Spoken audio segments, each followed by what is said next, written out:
So much. మన దగ్గర energy తక్కువ ఉంటుంది, ఎక్సైట్మెంట్ తక్కువ.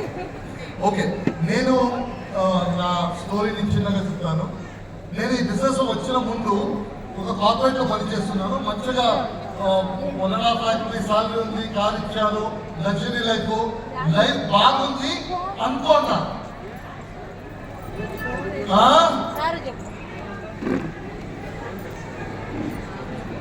ఏం చెప్తున్నావు బంగారు, నేను తర్వాత మాట్లాడతాను. ఓకే, సార్ ఏమో చెప్తున్నారు. ఓకే, నేను కార్పొరేట్ లో పనిచేసినప్పుడు నేను లైఫ్ బాగుంది అనుకున్నాను.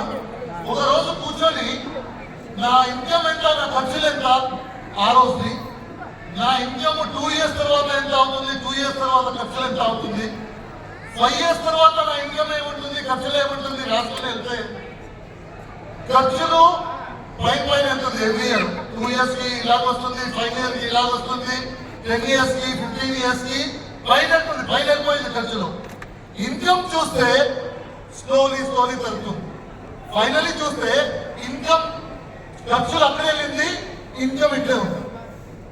నేను జనరలీ నా ఆడిటర్ దగ్గర అడిగాను, ఈ ఖర్చుల్లో నేను మెయింటైన్ చేసుకోవచ్చా, 2 years తర్వాత మెయింటైన్ చేసుకోవచ్చా, 5 years తర్వాత మెయింటైన్ చేసుకోవచ్చా అని అడిగితే అతను ఏమన్నాడంటే, నువ్వు ఇన్కమ్ పెరగలేకపోతే నువ్వు ప్రాబ్లంలో పడిపోతావు. ఎందుకంటే యాజ్ ద ఇయర్ గోస్ నీ ఎక్స్పెన్సెస్ ఎక్కువ అవుతుంది, ఇన్కమ్ పెరగాలి.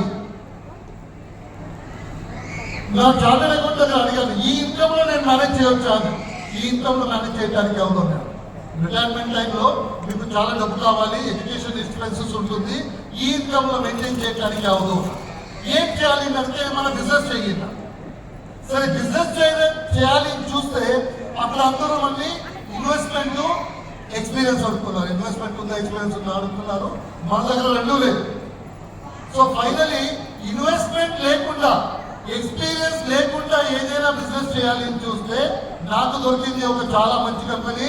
ఆ కంపెనీ పేరు వెస్టేజ్ మార్కెటింగ్ ప్రైవేట్ లిమిటెడ్.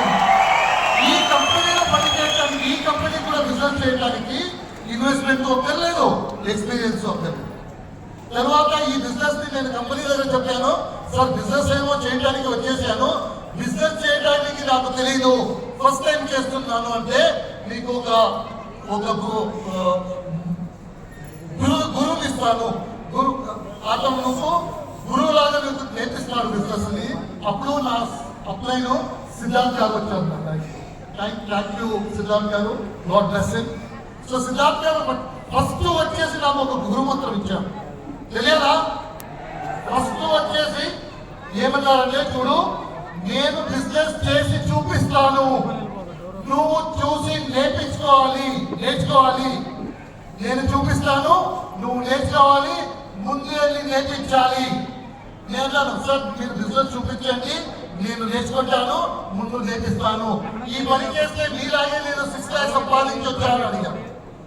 ఈ పని చేస్తే నువ్వు 6 lakhs, ఆ టైంలో సిద్ధార్థ్ గారి ఇన్కమ్ 6 lakh rupees ఉంది, నువ్వు సంపాదించవచ్చు అని చెప్పిన తర్వాత ఆ రోజు ఏం చెప్పాడు అలాగే ఈ బిజినెస్ ని ఫస్ట్ నేర్చుకున్నాను, తర్వాత అభ్యాసం చేశాను, నేర్పించాను.